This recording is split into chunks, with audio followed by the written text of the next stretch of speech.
ক্ষেতের থেকে কলমি শাক নিয়ে আসলাম, দেখেন একদম লকলকা।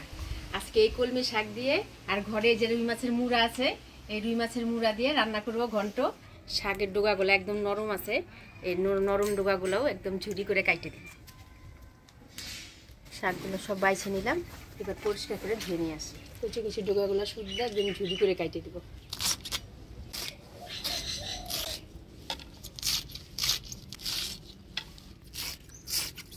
শাক কাটে নিলাম, এর সাথে কটা কাঁচা লঙ্কা ফাটাই নিই।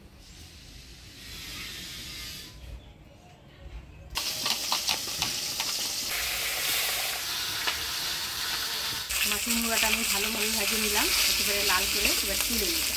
শাক ঘন্টতে ফোড়নে দিয়ে দেবো শুকনো লঙ্কা, গোটা জিরা, তেজপাতা। এবার দিয়ে দিচ্ছি কাটে রাখা শাক আর ফাটে রাখা কাঁচা লঙ্কা।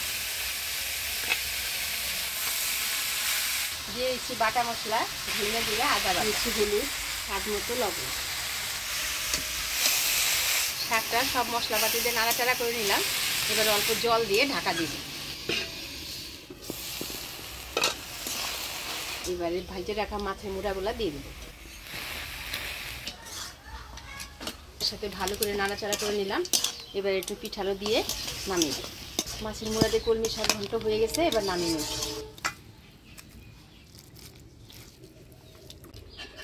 দারুণ হয়েছে।